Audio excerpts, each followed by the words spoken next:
This is the Adult Black Dad podcast. I'm Marvin Harrison. Who's in there today? Who have you got? Darwood Black Jesus. We're here today with Poet and Pops, and we have Nigel from Adult Black Dads over there. You may not be able to see him, but I guarantee you he's here. And today, what was the topic we had today? I think, didn't you? How old is Darwood? How dare you say I'm the Black Jesus when he was probably your mate? Whoa! Wow! I was in the end below actual Jesus. That's a lit secondary school. Oh my god! And Joseph was like 2 years above. Yeah, oh, Joseph, John the Baptist. Right. I was like, hey, Joseph, are you a mad young? Yeah, Jesus, right? Yeah. I don't even know the biblical stories. That's shame. Joseph was a shit stepdad. Wait. Imagine weren't even at Jesus' crucifixion. Big man, it's not, it's you. Imagine that conversation though. Imagine that conversation. Yeah, but just imagine you go home to your missus who tells you miraculously she's just pregnant all of a sudden, and you're like, do you know what? It was God, and I guess what? You are going to be. You know how much it's you a have to mad convince story. yourself. Cause like, Yeah, God banged my wife. Jeremy Kyle's banned now. If he wasn't banned and this story happened today, that's where that family would be. God forgive me. So I'm not trying to be disrespectful to like, but come on, Kaz, man. So Wait, don't show Jeremy Kyle no more. he's back in November. Come on, fam. You thought a little mixed kid was gonna knock out the white man? What happened? This is Oh my 2019. lord! He's back in November. Okay, that's Really? 100%. Yeah. Is it a different show or the same show? Nah, he'd be back. I They can't read some get rid of articles that saying he's amount of back in money. November. What was the story? What happened though? And in terms of what happened to Jeremy Kyle, Yeah. an individual from the show committed suicide, and everyone was like in panic. But when it happens in Love Island, we get a brand new series with more idiots. yeah. So it's just like, this country's pathetic anyway, but God bless you all. Let's come back. In fact, like being a ship stepdad, like what would you do if the kid was not yours and you find out after you've invested time? How long? Yeah. Listen, my son's I don't think there's 3 weeks old. If his mum came and said it weren't mine, I'd be like, so what? I understand that. No. Do not. And keep it moving. And keep it moving. No. Dad comes to push me out. But I don't know what so what means in your terms. Like for me, I have to just keep this all the way 100. Like I'm a Jamaican boy with a village mentality. So like in your village, there's certain principles and morals which have to be there. Otherwise, man gets banished from the village. And one mad thing is loyalty and trust. And like I don't lie to nobody because I'm not afraid of nobody. Like, This is the Adult Black Dad podcast. I'm Marvin Harrison. Who's in there today? Who have you got? Darwood Black Jesus. You can introduce yourself like that because you are actually a part of the podcast. Everybody knows who you are now. We've done maybe 40 of these. So what should I introduce myself as? I am the other guy on the podcast. I'm the other guy on the Not podcast. only a little bit. You were like, I'm asking just my full name. Just. Yeah, I'm Darwood. I'm fucking number 2 here. Why are you number 2 here? Oh, just bringing that up. because there's no way I can pretend Yeah. that's not gonna affect me. No longer the boys I've been picking up for how long are not mine. They belong to somebody else, and they don't. And I've been fooling them for 3 years, and you've been fooling me for 3 years, and now I'm a part of this whole movie. Cause I'm out, fam. I don't want to be a part of this, and it may be a little bit disrespectful to say, oh, but what about the children, fam? No, but what? I need to go, cuz like my head's gone now. My head's gone. I can't sit here and pretend this is normal, cuz it's not a film. It's not Ricky Lake back in the day. This is not Jeremy Kyle, fam. This is real life, cuz. Man's sitting here looking after kids that are not mine, and this woman's gonna say, "Well, but you got a connection." Cuz man will disconnect, fam. Man's not on this.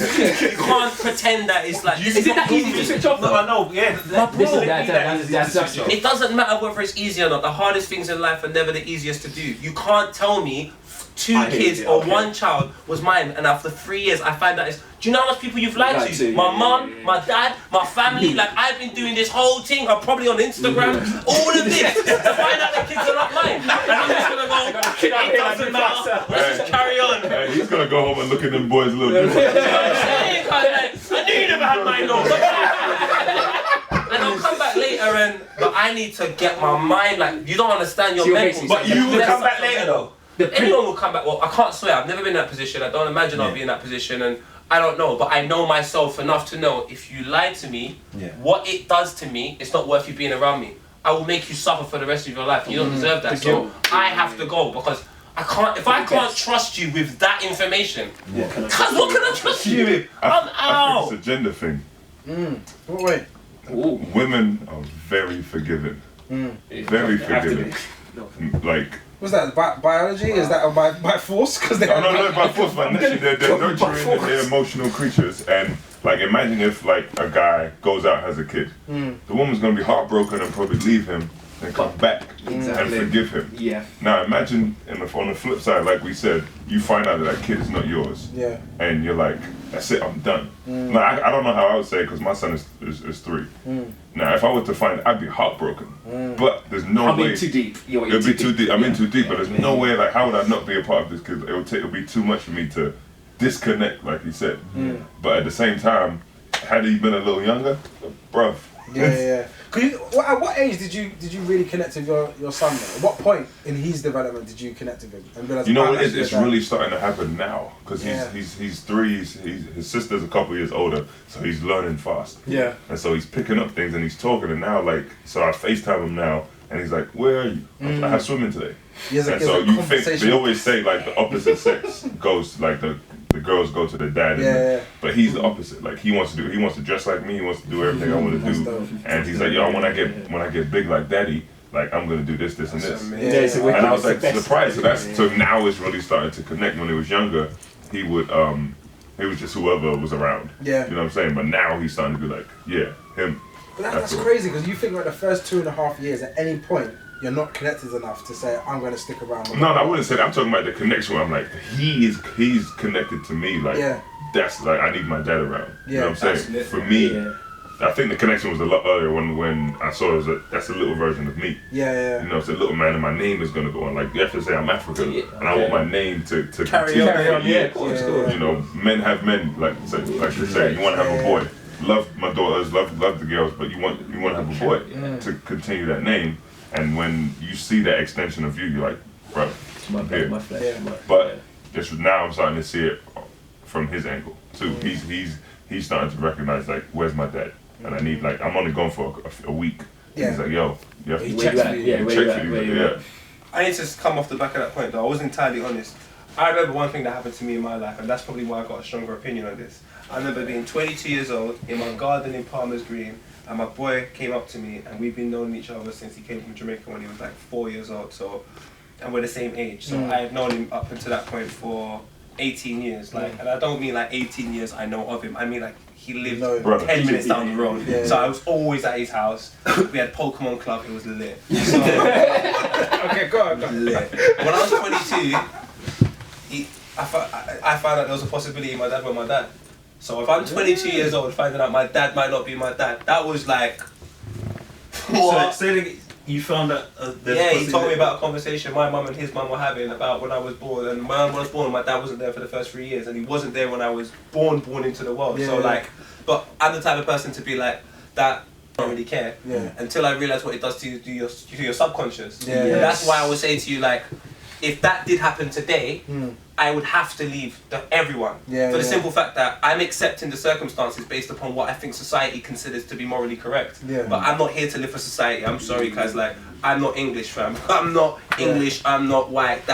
Your culture is not my culture. My mentality is the most important thing to me, because without me getting myself right, I can't sort anything else out. And this is not me speaking generally, this is me speaking for myself. So I can tell you, when you find out at 22 that your dad might not be your dad, you look at your mum differently, then you look at your dad, and then my dad found out, and then my dad spoke to me about it, and then my mum's moving funny around me.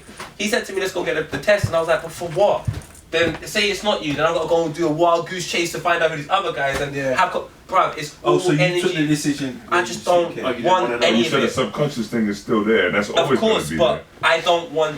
The thing is, what I'm afraid of, and I'll be honest with you, is the results of everything being wrong. My brother, like I said to you, if you've lied to me and I find out like that, cause I'm cutting everyone out. But the subconscious is still going to be there. The subconscious is still going to be there because you don't know. But I know the consequences of me finding out whatever. Me going through the process, I know myself. I will be very angry regardless if it's bad or good. I shouldn't have to be going through that at 22 years old. That's not a conversation. I hear what you're saying. There's no good, fam. Why am I having a conversation of, like, if I'm gonna be real about it, and this is no disrespect to, to my mum, that's that's the most important human being in my whole entire life. Yeah. But I can still say to you, if that was in the hood and that was any random girl, we'd be taking the mick out of her.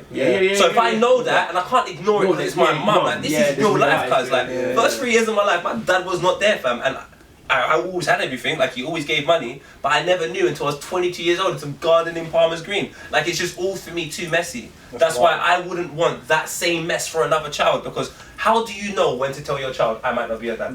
When do you have that conversation? When's the point where someone goes, you should have that convo now? It's just not something I personally That's probably feel when you realise they're a shit risk. footballer. Or they support the wrong team. Do you know what I mean?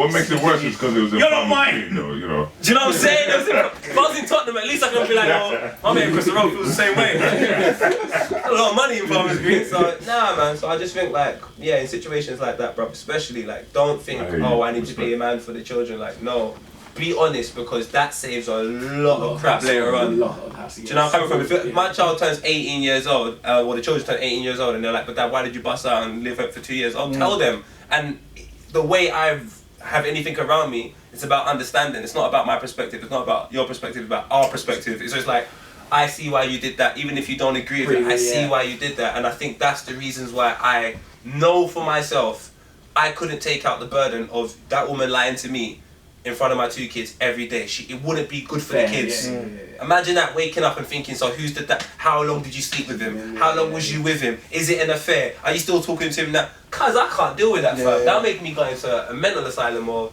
a murder case, fam. I can't deal with that, What's fam. weird though is that my instincts with cause in my marriage, I'm so at peace with it.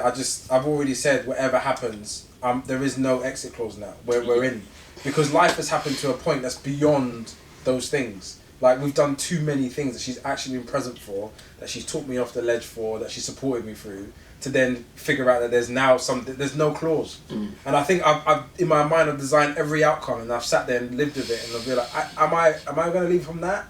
No. The reality, I'm 35. You're 35. Do you believe in the Bible? No.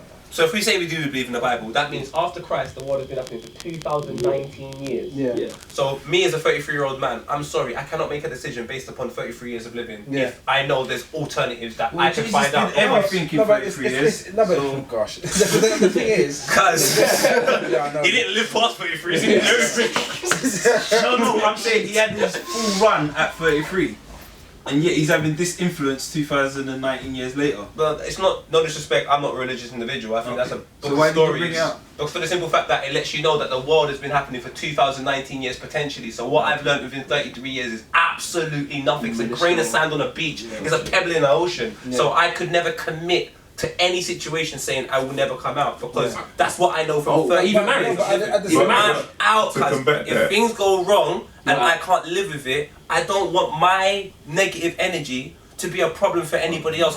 If you build a life together and there's certain things, and it probably is like there's certain time frames in your life where you've had real milestones. If you go through those things together and survive, it's going to take something way greater than that for me to sit there and know that I can't take it.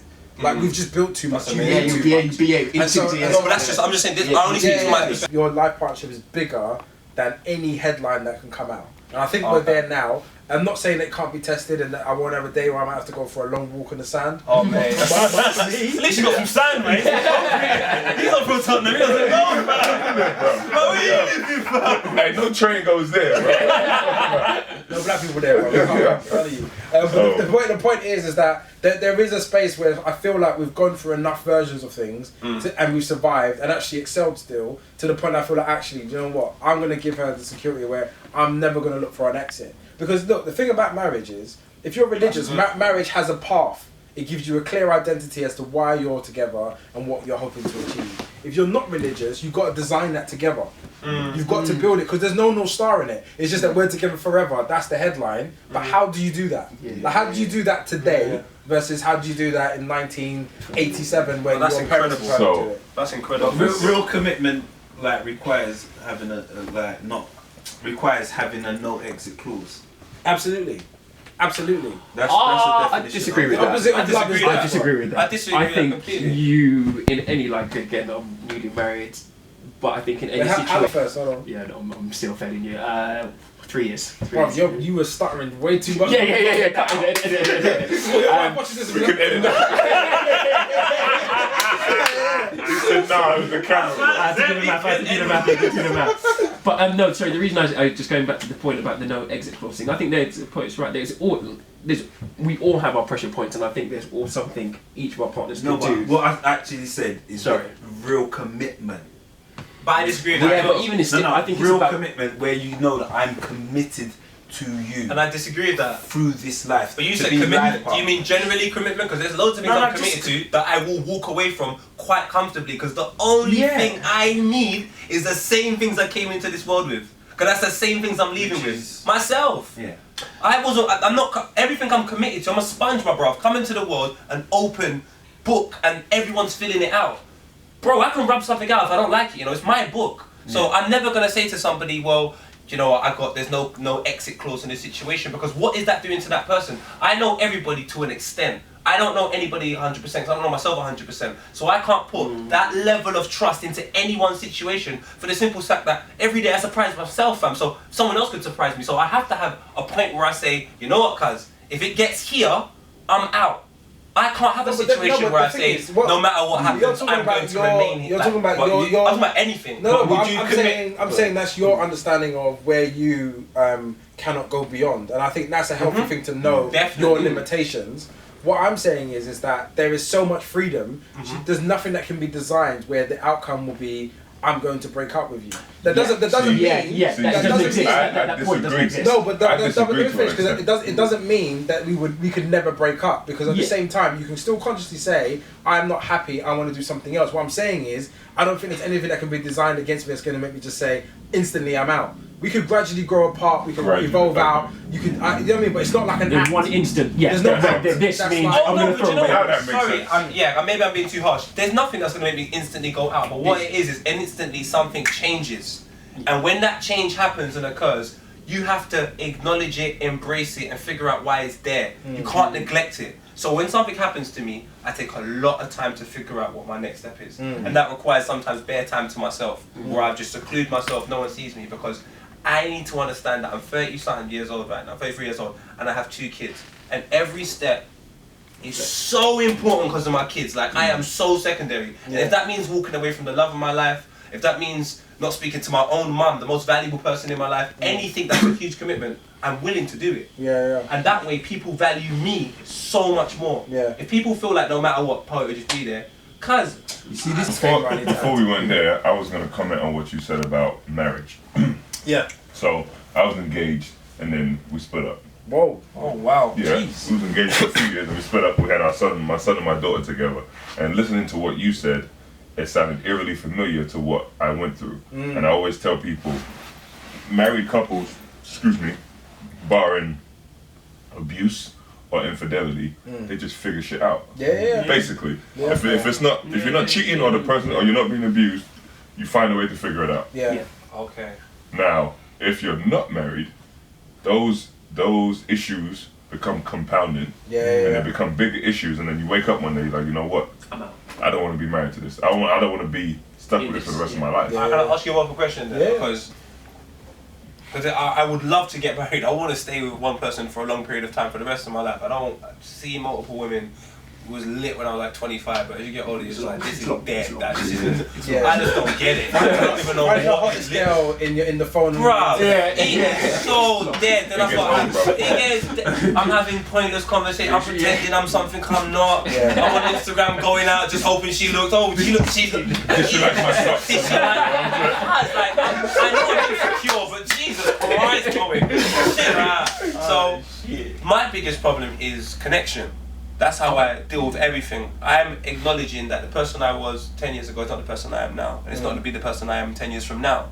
So I have enough trust within myself that, I do a lot of things, whether it be meditation. I'm going to India in the summer to go to a retreat camp, to not talk for like 10 days. Like the things that I want to do in order for me to get to the point where my brain is being used to its full capacity so I can raise 2 men is so far that if you're not on that, and I figure that out halfway through my journey, I have to leave you, because I feel like my journey and where I'm going in terms of what I want to be for my kids is far greater than anything else I'm doing, and that could be far greater than marriage. But I don't want to think like that, because I want to be able to leave scope, like you lot are saying, where you say, but I don't think I would. I apply your thinking to anything I'm doing professionally. And because the thing is, if me and Nina didn't build what we had, I wouldn't apply that to a new relationship. Okay. That I've only applied that probably in the last 2.5 years. We've been together for almost 10. That's so, amazing. but leading up to that, there were definitely points where I was looking for the door and I was like, this ain't working. This is difficult. Why What kept you there? Because Nina's heart is clean. And like actually when and I know you're not meant to compare people, but the comparative nature of looking at a woman who's standing in front of you being pure versus every other relationship you've ever attempted and how that falls down and where the limitations are, I'm just like, this is the answer. I've had to figure out whether it was me, and it ended up actually being me, because actually we've actually come full circle. So the person Nina was when we met is the person she is now. I've changed. So I went from this place of like, I was in a megalomaniac, like I want to do the biggest, best things possible. And I was just going for it. And I was like, you being by my side, who is a worldly person, hugely intelligent, will come with me and we'll do it together. And it's like, that's the plan. Yeah. But then really, like my method to doing that was so unsophisticated. Okay. I didn't have like resources to go and be like, right, so now I've got Sunday Show, how do I turn that into a Live Nation? I don't know. Like, so it became a limitation, and so I got frustrated with that, and I just went back into advertising. Yeah. Then I tried another thing where I was doing consultancy for music artists, and then I was like, I remember, and I was like, this ain't, I'm not really enjoying it, I'm just doing it because I can, and like because it's my business, but I'm not loving this. So I stopped and went back into advertising. I was like, actually, everything is back into advertising. Let me just do advertising and be the best that I can be. But then it wasn't until you build a family, and then you have a purpose that's greater than yourself, than what I'm doing. Yeah. Like what I'm doing is secondary. Like even Talk About Dads to it, like it's cool and it's amazing, but if it has to end tomorrow to preserve this, I'm preserving this. I rate that. Because and nothing matters, and that's where I feel like we get that Your understanding. marriage is what you're saying. Yeah. Oh, for sure. Yeah. I respect that. But even within that, so yes, you have a direct purpose in terms of what I do, and I enjoy my job, and I enjoy my career, and I enjoy doing Dope Black Dads. But then when I go home, that is my safe space. And I've built an amazing place where I can exist exactly as I am without apologising, and I don't want to lose that for anything. And so that makes me want to preserve it, because I can face the world when I have that. I can take on anything. It doesn't matter. So basically, it's my mentality, because I know for a fact the way I am, I'm just like, I'll do it myself. But bro, that's the thing. Maybe I don't want to wait for no one. Maybe you're not ready. Like if I look at your journey and I think who the person that I met then versus now, the level of information you've received and how you've used that is exceptional. But at the same time, in terms of like who you are and how you want to commit to another person, there's a whole nother layer of work that has to go on top of that, and you've made it really clear you're not there yet. You're on your journey, you're aware of it, but you're not there yet. You're not picking out, and it takes so long. It's taken many years of me like being small, many tears, many dark days, bro, figuring out how I'm gonna be the person that I want to be. Like the influence that I want to have, the connection I want to have with my children. How do you raise children? How do you do that and keep your family, your home, your work happy? Like all of these things are real challenges, and so I don't think I have the answers. I'm just on my journey figuring it out. I've managed to do it with somebody, which is I think what from knowing you all these years, what I do realise is that you don't have a set thing, and you're always willing to grow. So you're always, even though you. I believe you know yourself quite well, but you're always willing to challenge who you are. Yeah. And I think a lot of us, what we end up doing is we become so stubborn in our self-preservation and knowledge of self that we don't grow. We don't give ourselves or allow ourselves to grow, to be wrong about ourselves, which helps growth. And tell you, those wrong days were expensive, man. The tax was high. It definitely was a rich time, but like, there was a point where like, I think it was 2012, where like, I always talk about this because I think it's important, is that I think I made 20 grand that year. And I know my rent was £15,000 that year. I don't know how I survived. I look at my wife and I was like, you're the reason why I survived. Yeah. I didn't have a North Star at that point. I was figuring it out. I was transitioning from one phase to another, and I wasn't sure where my energy was. And I looked at Nina, and she just took me. She just guided me. I was like, look, I'm here, I'm gonna run and look after everything, and you just figure yourself out. And she allowed me the space and time to do that. If you do not have someone in your life, you might as well just don't have anybody. Because having somebody around that's creating an expectation around you and adding layers and tax on top of you is ruining your ability to find that thing, to find yourself. So she creates space and time for me. Even with the kids now, like the amount of time I have to spend from home delivering dope black dads is counterintuitive to me being a dope black dad. She's never complained once. I don't even get an element of spice when I come home. Yeah. She's passionate about where I am, what I'm doing. If I tell her this channel got involved or this brand is trying to get in touch with her, she's excited for me. She's like, so how are you going to do it? Tell me about that. Does your wife work as well? Yeah, she has a full-on career. This is what I'm saying. When somebody's committed, amazing. She committed 2 years while I was figuring myself out. Dedicated herself. She worked. She was the breadwinner. She earned the most money by far and was looking after me. So in that 2-year period, she signed up everything I ever needed to know about who she was. It confirmed it. But in the last 2.5 years, where she's done that and watched how she's raised my children, It just takes it I'm to a like, deeper listen level, to me. yeah. I would defend that woman with everything. That's why he says I'm open there's to signing it nothing over. that could happen that would make him want to see the door. Because she's of done that. she's done the That work. right there. And And I you rate your point of view because you know who you are. Yeah. So you're not trying to be like, yeah, I'm gonna get married, and then you get in it. It's like, this is not me. You're in it like, I'm not ready. This is not what I do because I've got an exit plan. If it doesn't work, I'm out. You know what I'm saying? Because you know that means you're aware. You have self-awareness of who you are and what makes you tick. When does our self-awareness get in our own way? Because like That's you, true. like I'm not in a committed relationship, and like I know it's me. There's something blocking me from just letting go, like how you've let go. Yeah. Like I know something's blocking. As self-aware as I am, I know that I'm just not ready. Yeah. Well, it's the same for me too, though. I'm not in one, but I realized after getting out of that long relationship, that whether it's me or not, there's certain things that will make me tick, that will make me be like, I don't really want to do this. Yeah. And I understand it's not right, but I understand it. So Why is it not right? it's not right because that's what we're saying. How self-awareness gets in our way, because I know that I'm not going to put myself in a committed relationship because I know how I am. Yeah. So how because it seems like the three of us kind of have that in common. But I wouldn't get in a relationship. This is gonna sound weird, but bro, unless it's the mother of my kids, I ain't chatting to you. I ain't having sex with you. We ain't going on dates. I'm not interested, my bro. Like if it doesn't work with the mother of my kids, I'm out. I just want to be a dad. There's no girl that can come So to my life which is weird. I don't know why. Yeah, where's the I'll be honest with you, and I think it's a personal thing. So, being a dad is more complex than I ever imagined. Because how can I raise a boy to be a man if I'm not a man? So with every day me learning how to be a man, that becomes the priority.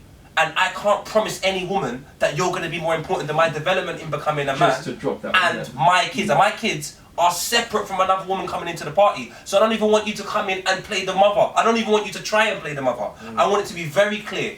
I'm the dad, that's the mum. And if it means I watched my mum not bring home another man for years. So if I can do another 16 for my kids, and trust me, I swear on their life, fam, I would. She could all get into a relationship. I'm done. I want my kids to be men. And then once I've done everything I can do, I'm back out here. But until then, fam, that's my job, fam. But you touched on a very good point about being a man.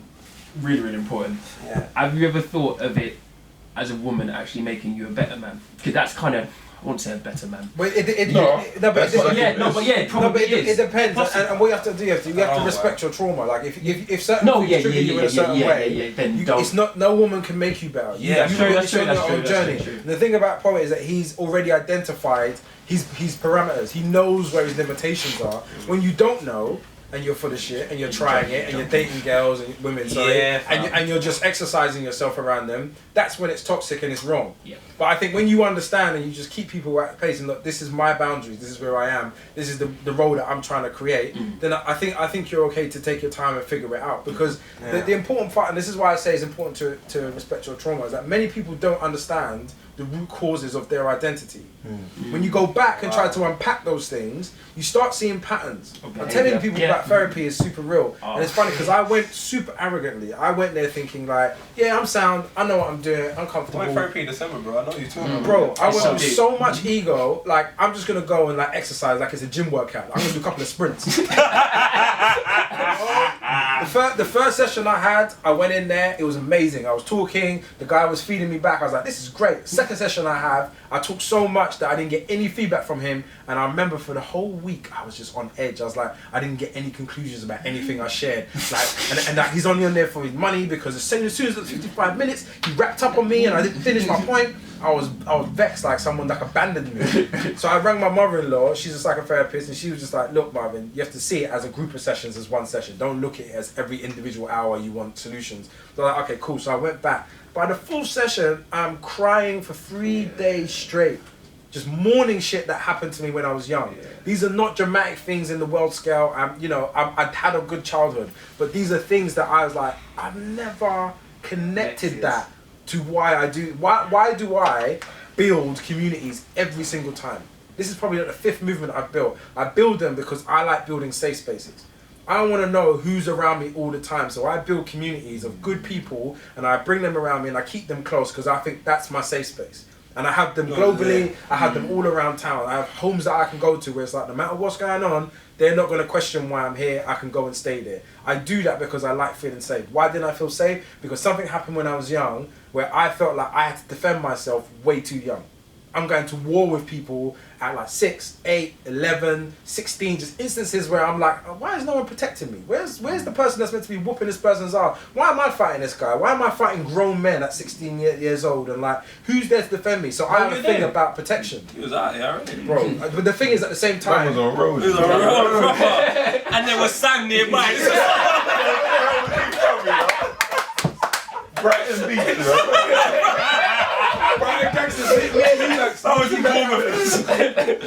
But yeah, so those things is what gave me a path in terms of who I am, and so I respect that now about myself. I don't sit there and fight it. I respect that's a part of my character, and I actually then embrace it, and I just find more peace with it. But like, if you don't know those things, you will constantly find yourself in relationships where you're moving in a way that's harmful to not only the woman but to yourself. You're resetting yourself and you're living in your own trauma over and over again, and you're gonna react badly. You might lash out, you might cheat, whatever those things are. I wouldn't even do any of those things. I hear fully where you're coming from. It's like, I just won't be involved. I'm proper like that type of person. Like, if I'm not interested, that's it. But something you said about being a man, like, you know, when do you actualize that you are a man? I may never. No. I may never. I think it's a process. It's a process. It's a process. It's a process. But at the same time, you can know what it's like to be a man and not be a complete one yourself. To a certain You know what I'm degree. saying? It's like do what I say and not as I do. And I've never really been a big fan of that term. But you can raise your... Obviously being an example to your kids is big. But at the same time, you can still teach them the right ways too. Because we've made mistakes in our life. For the longest... I was in that relationship thinking, you know, let's stay with the kids. And I realized it was counterintuitive to them and it wasn't working. And so now even though I live an hour away from them, I drive an hour every day to make sure I'm there because it's part of being a man. Although I'm not perfect as a man, because I'm sure with some of the stuff that I did caused this relationship to... You feel me? That's how I feel, my bro. See what you're saying about being, like, not being a perfect man, but not actually being a man. Like, I wasn't a man. I think being a perfect man and knowing that you're not a perfect man is part of man. Being a man, It's part of being a man. Yeah. Listen, But then to go hold that thought, to go back to what you said, a woman does help make a man. It's just about your reception to it. 100%. You have to be receptive to it. I agree with what you were saying, but at the same time, I do feel like if you allow her to do it and she goes about things the right way, she can definitely make a better man. Do you know what my counter to that is that too often men have gone to women to find themselves. You're not supposed to do that. You're supposed to hold your own weight. You're supposed to hold your own weight. So I think it's a 90-10. I think you get 90 and then you find the last parts of it. For sure. Because when you think of who you know, when you think you have understood it, you then have to exercise it to convince yourself that that version of a man is what it is. And you can only do that in a relationship, because you're doing outside it in theory is not going to cut it. But what I know to be too often is that many broken men have found solace in women. And so they haven't done enough of that work to go to a woman and be like, right, I think you can complete me now, or you can be a partner with me, because they're not ready. And so when I say I really respect men, as to why you're not sure is fine, but just respect the fact that I'm not ready and really abstain. Be flirting, pretend to be like, I'm going to get engaged for the Instagram and I'm going to engage because My G. But you know what it is though, Mom? I'll be honest with you. One thing I had to, and this is why I said to you about being a man. I had to sit down. I remember it like it was yesterday. I flew to Sweden to see my girl, and we're going to a christening or the first birthday of her goddaughter, and she's throwing up. I buy a pregnancy test. She's pregnant. What's going on? She's from a Muslim background. I'm from a Rastafarian background. You've already got a problem, guys. My family was smoke weed. Bear wahala, bro. My family wants to smoke weed. This family wants to not eat for 30 days. I'm just, I'm like, alright, cool. This is what am I gonna do? Like, I'm panicking. I'm like, what's going on? Like, I don't know what to do. All up until the kids are like 1 year old. Bro, I don't know what to do. And my blueprint on being a man and doing everything is everything I've lived in Tottenham, and you know what Tottenham's like, fam. Your role model's the man that's got the brand new Golf GTI 2 litre shiny rims. Like, if that's my perception of a man, if that's my perception of a man, I failed, bro. And then obviously through work and all of that, you change, and then it gets to the point you have twin boys. And then my dad just said to me very simply, I went to my dad's house, and I don't ask for help. I just do everything myself. But at this point, I recognized I don't have the answers, and this is why I said to you, I wasn't a man. My dad said to me, do you handle your responsibilities, or do you feel you do what society tells you is your responsibility? He goes, society tells you sometimes your responsibility is food, clothes and shelter. But he goes, I had your mate living here and I gave him food, clothes and shelter. He's not my son. So once I've realised that now, I'm like, oh sugar, what am I actually doing to quantify myself as a man to be giving two boys who didn't ask to be here? They've got no, it's not like Sims where you make them, like they've got no, they're just here. So now if I'm not prepared to take a journey to actually becoming a man, or getting as close as I possibly can right now, to make up for that lost time of me running Sunday show, all these girls and flying here and doing this, bro, I've got a lot of making up to do, fam. I haven't worked on myself in this capacity before. So therefore, there's no way I can bring a woman into this equation because she's not a part of this journey. This journey is about Zion and Khalifa. There is no woman. So it's like, even if it means the mother of my kids is not on it, cause it doesn't matter, because the most important thing is, when my kids are 18, if they're anything like me, like I'm trying to be now, I will be so happy, cuz. Because I know if I stayed in that same path, and they're bringing home different girls every night and doing all of these different things, cuz I've got to look in the mirror and take a little bit, at least a little bit of responsibility. And I said the same thing to the mum. I said, darling, do I want my kids to bring home someone like you today? No, I don't want that. And I have to be that harsh because, bro, as harsh as I'm going to be, life is going to be 20 times harsher. So if my kids go home and do bring someone like that, because that's what I was a product of bad parenting. So I'm just now what I saw. Because that's not good enough. They grew up in a different climate. It was like the 1960s, 1970s. That all black families stuck together because there wasn't much black people. Everyone said to him family first. So what's all of these weird concepts, fam? So now I've got to come back, redefine the 2019 version, then find out who I am, and raise kids. There is no space for a woman, cuz. There's none. Because I still got to be poet. And come do Dope Black Dads. And tomorrow do MTV. And the day after that do BBC. Where's the woman? Won't she come after 12 o'clock or something? Cuz I might as well go, nah fam, I'm not on it. Where's it go away? To the sand, bro. To the sands!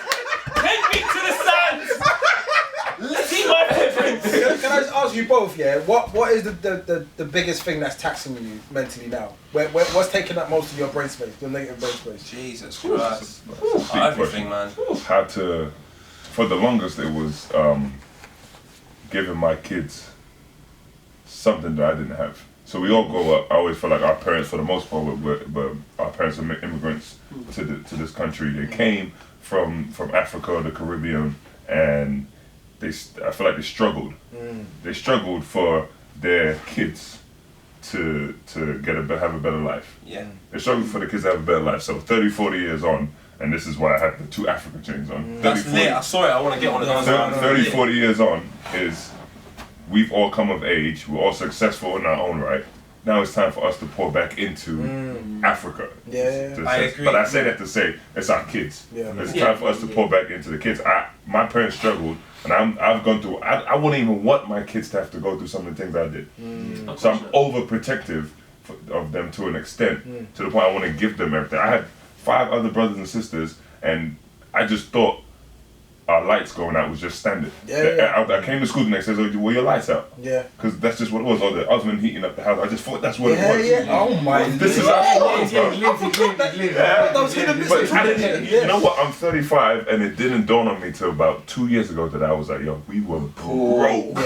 We were proper poor. I did not know this. Do you know what the weird thing of that is? Of course, because I mean, So you I had did it. 5 other siblings Yeah. or 4 other So that's siblings. a game, you know, like, And it was just like, this is what it was. Yeah, I didn't you have know it. any And then I saw a picture of us where I had a tracksuit. I had a tracksuit with fucking church shoes on. Whoa! I've never been that bad. But no, it was just, I was walking around the house like, yo, what is going on? Yeah. And I was like, yo, we would struggle. So I was like, yo, I don't want my kids like to have to struggle like that because it would break my heart for them to have to go through that. For me, it wasn't. I had my brothers and sisters who I grew up with, but so I tried to provide for them. So what consumes me is making sure that my kids grow up not knowing the struggle, but at the same time, I still have to instill in them the right proper morals and ethics, and so that when they grow up, they're not entitled to the point where they just don't know what work is. Do you know what one? That is just to mad, unpack bro. that, because I find it really interesting because a lot of billionaires are not living their. I'm not a kids- billionaire though, No, so I don't know why you said that. Don't be sliding in my DM. I'm not a billionaire. Bloody hell. A lot of BMs. That was lit though. Billionaires. yeah. Have this thing about not leaving their kids any money, and so I think it's weird. We've grown up without anything, so we're just trying to give our kids stuff to even know what that tastes like. We're almost living out the fact that we struggled through our kids. Like I have this thing where basically every time I run a bath for my kids, I put bubble baths in it, because when I was growing up, matey bubbles was real estate. That was like, we have matey bubbles. My mum just got money. This is on. And like, so I keep doing that. My wife does it with ice lollies, so she never got those, so she gives those to the kids all the time. And like, why do we keep doing that? But I think when we give our kids certain things, I'm thinking, are we still a step behind? Because that generation are giving them network, information, education. They're not giving them things. Well, we're not giving them.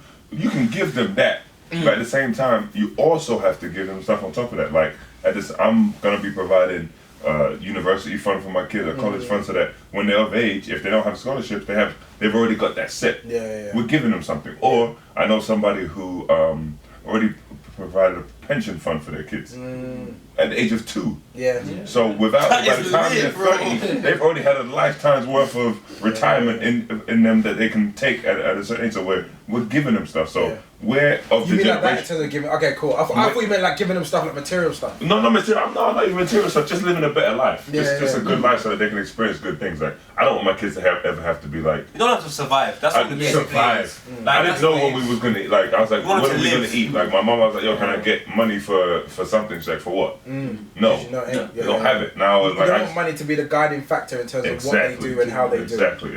They have to. I want peace of mind. Yeah. That's what I wanted. Because when I knew I had to go to that post office to pay for the gas or the electric, it was like, boy, if we don't get there in time, those lights are going out. Yeah. And like I said, I did not know that, bro. Yeah. I'm 35 and I did not understand that. Yeah. That's what it was, and I rate my parents for that to the point. I love them for it, It because didn't seep into what you. it didn't seep in because the struggle that they had to do. Because trying to provide for 2 kids is hard enough. They provide, and I'm the biggest one in my family, but the rest of my siblings are big too now. Yeah. So imagine having to feed those every single night. Man. I was like, wow. What's the question you asked again? Because you know, it was. But basically, what's the thing that's taxing you most mentally? Because you know what? It's messed up. What you said is actually so true, and it just triggered because I had something, but then what you said changed something, and I was like, "Raw, that's actually."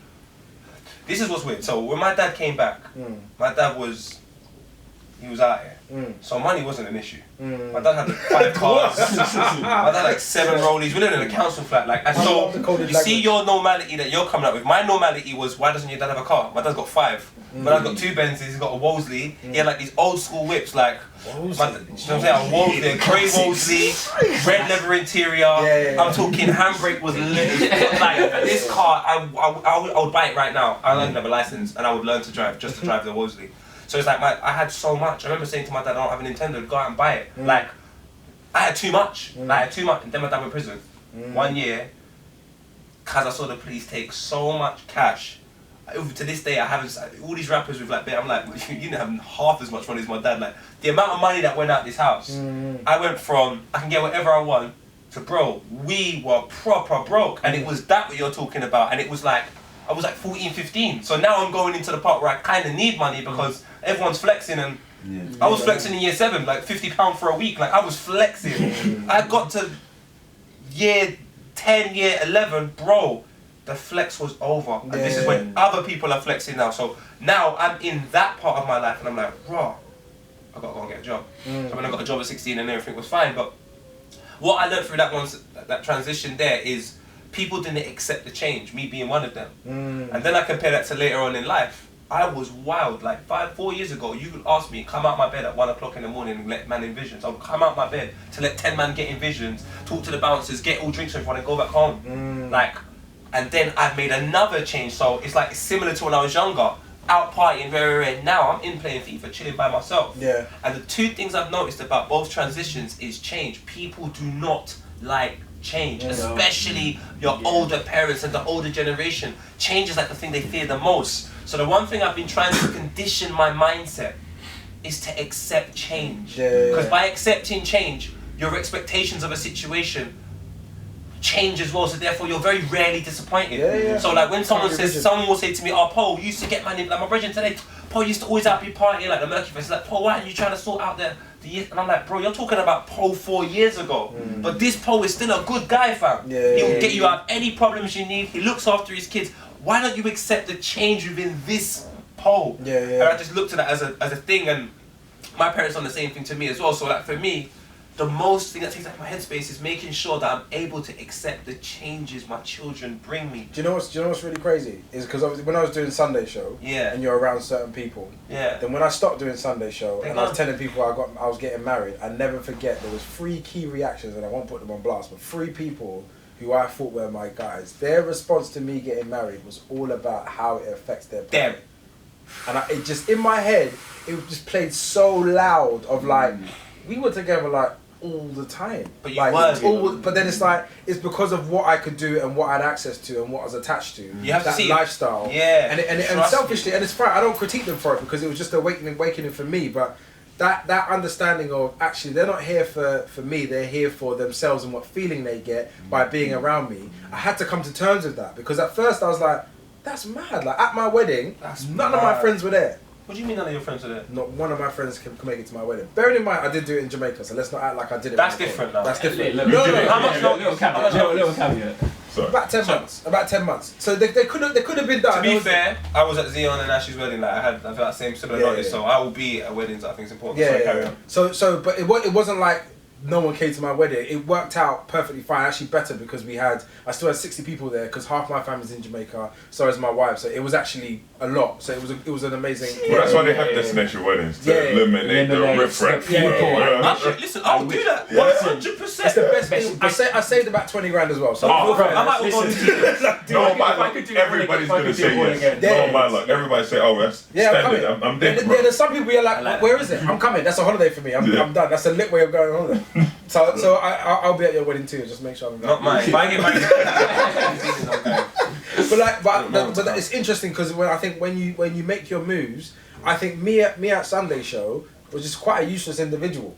And I think now my purpose is a lot stronger. That doesn't mean that I wasn't doing good. Yeah, it was an amazing time. But in terms of like my ability to actually even help myself, I was just doing mad things. The money I was making, my financial planner was like, so this is how much money you've been earning for the last 25 years. Where's this money, Marvin? I was like, I don't know, man. He accounted for my rent. He accounted for my rent. He accounted for my holidays. He was like, so where's this? And I was like, that's funny as well. I can say to you, I remember 2017. So like I'm doing all this stuff. Like life is this, bruv. And then my accountant comes to me and goes, "Poet, where's all of this money?" I'm looking at it. And these are just had kids. I'm looking at this money. I'm thinking to myself, like, did that. But it's not like it's not like money I've had my whole life. Like I'm new to having this type of money. It's a lot of money. And it's gone. Yeah.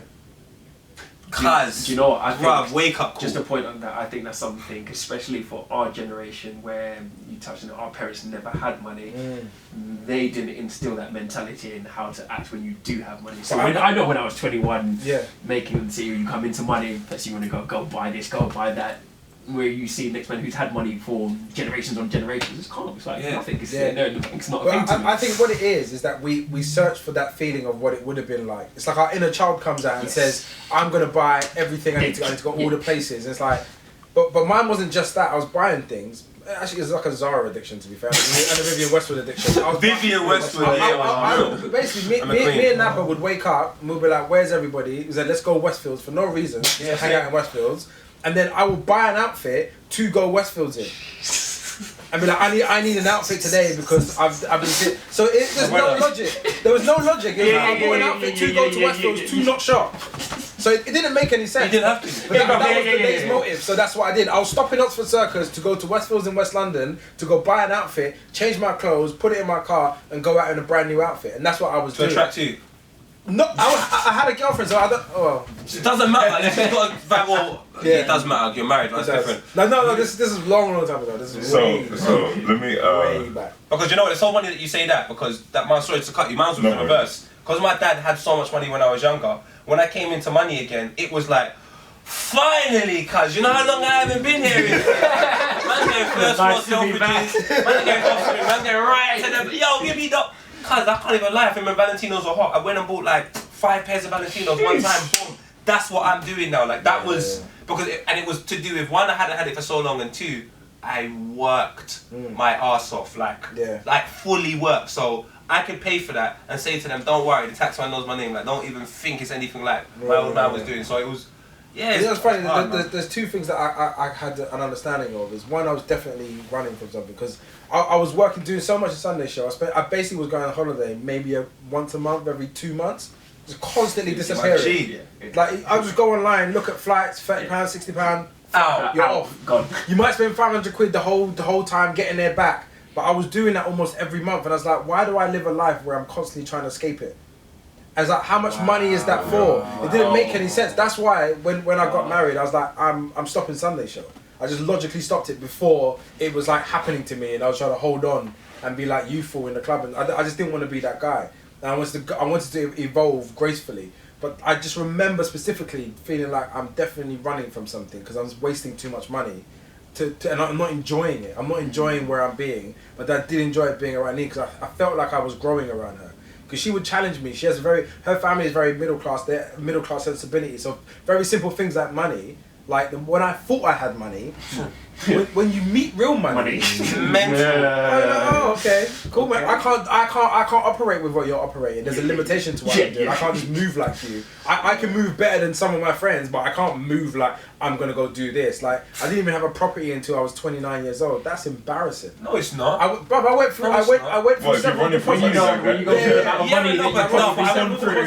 It's context though. That's not embarrassing because black people came here in the 1950s, 1960s. For us to even have businesses. How many years later, we should rate ourselves. This is not our land. You pick up the note, you see a white man. Now to even have this podcast, I will respect it. I will rate it because they were not L's, they were lessons, fam. And I think what we've learned as people, bro, I'm sitting next to a former NBA player. Of course I'm this is it, bro. Every day. Me personally, I'm rating it all Marvin. A man that had his own business when I was younger, and obviously I didn't get it then. It was just fun. But as a 33-year-old man, I can sit back on that and say, bro, is that what Marvin was doing, cuz? Wait a minute, I gotta tell my youths that we can pattern up and, yo, my brother, we can make a Sunday show, you know? Why? Because Marvin done it for years, fam. He laid down the foundation. These were the first men over the hill. And look what we're still doing. Nah, there's no negative connotation attached to it. I rate my brothers because he went through money and guess what? He's still here. So I say that, I definitely agree with what you're saying. But I think when it dawned on him that he was like, shit, I'm just running through this money and he had the self-awareness to be like, I could be doing this. I don't even have to. And that's the only reason why he's like, it was wrong because he didn't have the ownership. Because then he started to, like, he evolved. He went to So for me, I genuinely mourn the idea that I wish somebody was just like, oh, did you know you could do this? Yeah. There was a guy called Richard Antwi who definitely challenged my understanding. He's one of those guys. He passed away about, I think it was like 3.5 years ago. Great man. But like, I had Carl Ramsey, who's our mutual friend, when I was 19, and he just taught me about possibility. He just taught me that you can actually, who you are can be something out here. Because before that, I was just like, my dream was to work in Sainsbury's, bro. Sainsbury's Angel and Sainsbury's Dalston.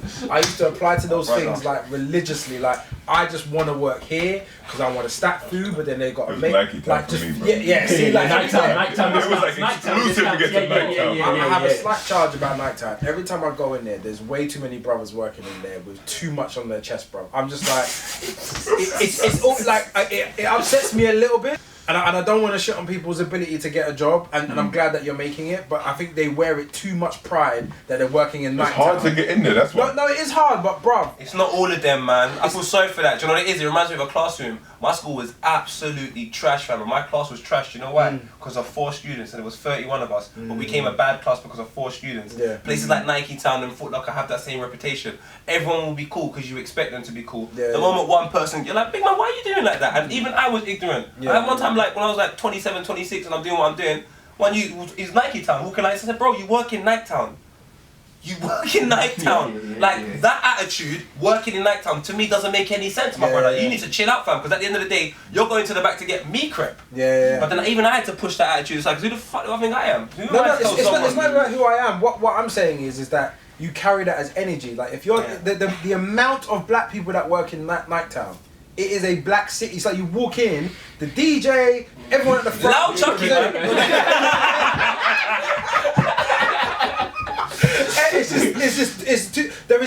There's nowhere else on the high street that has that concentration of black people working there. There's nowhere else. Nowhere else. And so I'm saying it's done with too much pride. There's a part of me that's like, I want you to use Nighttown as a leverage. If you get it from Nighttown to work in that shop, to be in the head office or whatever, at any level, it's a dope trajectory. If you are working in Nighttown and you're poking your chest out like, yeah, I'm around trainers, I'm like, bro, like, you, come on. That's why, and this is funny that you say that, because this is why I say to you I had to make a mad change for the kids, because it was what you're saying about do as I say and don't do as I do. I understand that I learnt the most of what I could see. So when people are saying to me, don't do this, fam, if that's what you're doing, because you're doing it more, you're doing more than you're saying not to do it. So when I look at the comparisons... That's why I said I hate that term. Yeah, I hate it too. It's the only thing I can put out there for you. No, I agree. I really hate, I never say that because it's dumb to me. No, I thought I was saying to you, I was like reiterating what you said, and I agree with you. So, like, even with that Nike Town example you're doing, the reasons why I do what I do as a profession is because I felt the same way as you. I've done 9 years of youth work, and within that parameter of doing youth work, you became responsible for certain kids not becoming footballers, and it was nothing to do with you. So I had to think to myself, right, like, how do I become? What does that mean? It means that when I'm out there and I'm coaching football, or I'm keeping young people in a safe environment, and the people above me are saying to me, these are all the wonderful things you're going to do, and then you tell these lot and it doesn't happen, what happens is you just become talk. And I said to myself, cuz man is not talk. I am going to be lit. From early, my family did not understand me. I told them, I'm not going uni, I'm not doing any of this stuff. I still went, I said, I'm dropping out.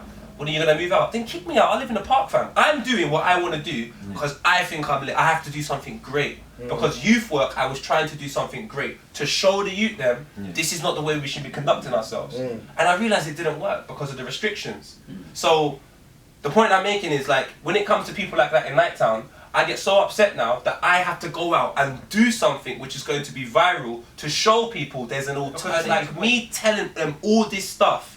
If they go out and say, yeah, well, my dad said this, and people will go say, yeah, do you know what, I understand why, because your dad is doing that. Whereas if they say, oh, my dad said, you know, rare, they're like, well, your dad don't do that. It kind of defeats what they're saying, because it's like, well, if your dad believes that so much, why ain't he doing it? Do you understand where I'm coming from? So it's like you have to actually become the change you want to see, fam. Otherwise it's just it's talk. It's just all a waste of time, fam. I swear to God, fam. So that's why I say I had to cut that. When I said, oh, in Nighttown, I was going to that guy. But I was like, I don't like your attitude, but what am I doing to show you this is not the way you should be? Cussing you in Nighttown. That's not enough. I need to go out in the wider world, and whatever platform I've got, I have to show, man, that we're all kings, fam. That's why I say to you, I can't get on black people doing what they do. Cause we're in No, I'm not saying you were, I'm saying I can't. Because if I know we came in 1950s, 1960s, we've been here for like 50 years, 56, bro, what we've achieved With no teaching, you've come to somebody else's land. They've raped your land of all its riches. So now you have to come here, and the people that come here first have to survive. Their whole job is to survive, not to live, to survive so the next generation can live. And now the next generation that's living are going to have more privileges, but their parents can't even teach them how to use them privileges because they never even had them. So now we need to make mistakes for them privileges, and then the generation after that have to learn from us. Bro, for us to be doing what we're doing is mental, cuz. Because now we're achieving more than generations of people that have lived here forever. How can you say anything about black? I say, and I'm sorry to come so ethnic, but black people are just way too lit. They have come here, we've made, Stormzy's #1. Stormzy's headlining Glastonbury. This doesn't make sense. Glastonbury. He's Glastonbury, my brother. Like, do you not understand? He's a, like, what? Come on, he's a brother. These men are having such an impact, and bear in mind, 11% of the I understand what you're saying. So when I say I don't think any other individual, and I'm not going to say race because there's only one race, any other, you know, I'm coming from culture, nah, it's not about me trying to say I'm better than anybody else. It's just me embracing what I've actually had. I've done a I understand you now. and I'm just like, cuz, bro, mum, you're actually lit, you know, man. Like, dad, forget the whole situation. You're actually lit. You mean you came to another man's country and done that? Even if you were in prison and you had a couple of L's, fam, you learnt from no one. Nah, black people are crazy. It's too crazy, so I just can't get on no one, fam. That's I have a question before we wrap. Tell me about the women of NBA, bro. I heard it. Tell me about the women of NBA, bro. I need to know, bro. He doesn't know anything. He was in a committed relationship and it didn't work out because it was a long time ago. Well, I'm gonna tell you like this, bro. It's the pinnacle of a sport, so I guess it's the Premier League. So if that's the case, because there's Champions League as well. Well, I mean, I'm talking about. No, I just want to know what sport it is. Like, is there another tier? Is there there another tier? I think there is, you know. Is it the final championship like this? Just wow, Deng. I don't know if any of you guys. Yeah, we all know. Yeah, that's my brother. Like we got Deng. He's still in the NBA today, Brixton, South London guy. No way. So he's still there now, still flying the flag. And you understand, we would come back here to London and we would try to go out and we couldn't get in. Of course not. And they did an article on him the day before saying the guy that makes more money than David Beckham, and you don't know who he is. Yeah. We would walk down the street in Oxford Circus and people would be like, there's two brothers. We're about to go to the club. And we're like, what are we going to say this time? Like, they always give us shit, because I don't really sound like I'm from Tottenham. And now here, because I've been home for a few days, but we go, and then I know his manager, and his manager's like, yo, let's go up to Manchester and watch a game. We go there, and his wife is sitting 2 seats away from me, and she's like, and does a double take, and I'm like, nah. And so, anyway, I say all that to say is, the life is good, bro. Yeah.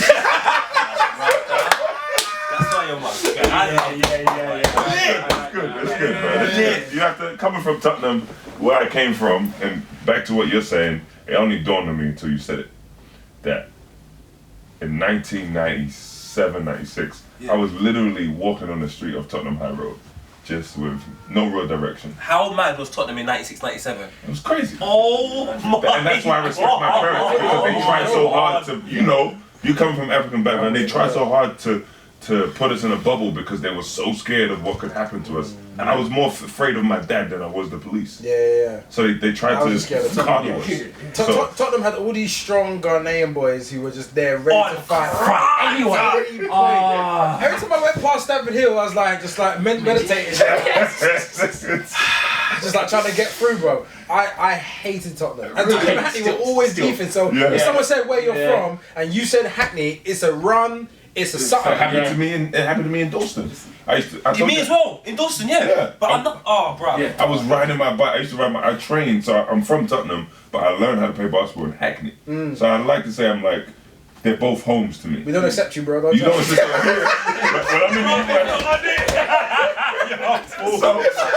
I used to ride my bike from Tottenham all the way to Haggerston.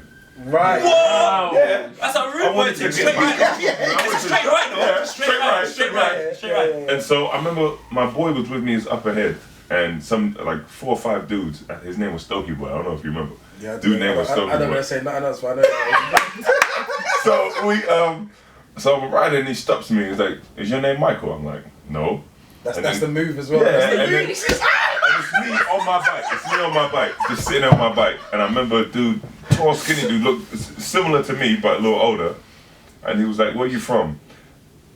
And just naturally, I'm like, I'm repping in it. I'm from Tottenham. Not thinking that. And I was like, as soon as I said it, I was like, fucking idiot. Bro, when I tell you, this dude pulled out a knife that looked like a bloody Rambo knife. I was like, oh, this is it. And he just swung it. I picked up the bike and straight like out of a film, I was running, and I jumped, and both my feet landed on the pedals. I probably lost them 2 streets ago. I didn't turn around till I got to Stamford Hill. Haggerston, all the way to Stamford. I just kept going. You gotta go past Dalston. And that was That's when you go down. No. It builds as a hill. I'm coming from Haggerston, going down to Tottenham. It's going down Tottenham now. So it's going down. From Haggerston. Oh, from Haggerston, I didn't feel it. But that's when I was like, bruh, that was it. And then like a month or two later, I'm in the States. So I go from that to go to the US. Do you think this is something we need to instill in our kids? Like, just saying you're from a part of London, like this. That don't exist no more. It don't really exist no more. Like, because of like social media, you just know who you want to get. In our time, there was no way of figuring out who all the top. Because the only way you would see them is a rave. A rave or football. Like, you know what I'm saying? Like a Hackney Marshes football. Otherwise, you're not seeing them. It should be like, have you heard, or MSN. Man will tell you about something, but you would never really see. You would just hear names, and then you would see them like popcorn. Yeah. It was like a myth to me. I never knew what it looked like. All I did was hear stories. They're just saying names of legends, and I'm just legends, bro. I was a kid. Speak their name into existence. You know what it is? I'm so scared to say it. I don't understand. There's a ton of names. Well, I'm going back to Washington on Saturday, so I'm out. There's one name I want to say about from East, because I'm not saying it. I don't. But there's not even one. There's 20 million names. But I'm telling you, bro. Don't say it, bro. It's too much. It's too much. Yeah. But that's the era. You know, you had a Arsenal versus Man U game in a pub in Tottenham. Did we? Was I there? You hosted. You sent a blast that you're watching the game, so I came down and whatnot. Oh yeah, but that was in like. It was 1-1. Giroud scored in the last minute. It was like 2 seasons ago. No. 1-1 2 seasons ago. December, Giroud scored the equaliser. I don't remember. I walked in and I just saw bare goons, and I was like, I just pulled all these goons. I know some really nice people, and they've changed, and they're not what they used to be. No, it was a wicked atmosphere. Like, you need to do that more. I feel uncomfortable talking about it because I feel like the people's names. You definitely got quiet when I started talking about it, bro. You know what it is that there's a certain era of life where it's like year 2000, Hackney, Tottenham, every part of Hackney didn't like each other. This is the chapter. So you couldn't move from London Fields to Holly Street to Belvoir to Hoxton to Clapton to they were all do you know how bad it is? beefing. I was not involved in nothing. I was a silly little kid, and you would just go to the end and you would say, I'm from this area, ignorantly.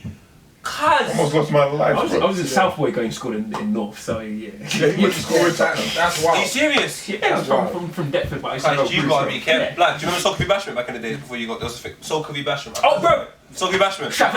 Oh, right. I was never allowed to go. My mum went on it. Yeah, I was never allowed to go. My mum was on it. Yeah. My cousin somehow found her. I don't know how he went. I think he lied and said he was staying at my house or something like that. Some type of flex. I probably encouraged it, but anyway. He's gone. He's wearing his string vest and all of that. He told me there's one name and I'm dying to say it, but I can't say it. But I can't because I love my life. And we had a major guy in the Dope Like Dads group. He came out because he said it was too much. Oh yeah. I don't know about that, but all I know is there was 100 man surrounding my cousin. 100 man. He counted them. He said that when he got to the thing, a man pulled up and he had his name on his license plate. That's how you would know this guy was certified. And he said to man, "Who are you?" And my cousin was like, "They just went to the car to get something, just to go." So the guy seen him, claims that he looked at them and they went to the boot. So he's come, and then all of a sudden, as they've turned around, their whole car is surrounded. There's just man surrounding them. And they had to negotiate their way out of that situation. Now, that was me, I'm apple crumbling. I'm gonna run so much joke, I'm gonna get my ass kicked. I'll say, big man, it's Black History Month, like, come stand another day, like, let's come back, like, from now. Like, I'm not gonna take nothing serious. This is why I got beat up so much, man.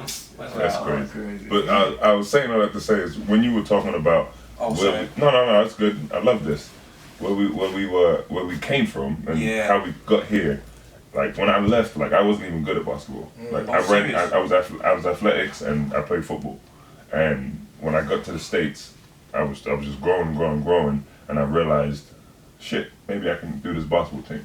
And then when I realized there was a little bit of a window of opportunity that I could make it to the NBA. I was like, imagine if a kid from Tottenham makes it to the NBA. That's mad, that's bro. crazy. At the table. I was like, some of my friends, I love them to death. It's the mindset of London sometimes. Yeah. I hate it because they're like, Chips away. if you don't do it, alright, whatever. It's London, innit? Yeah.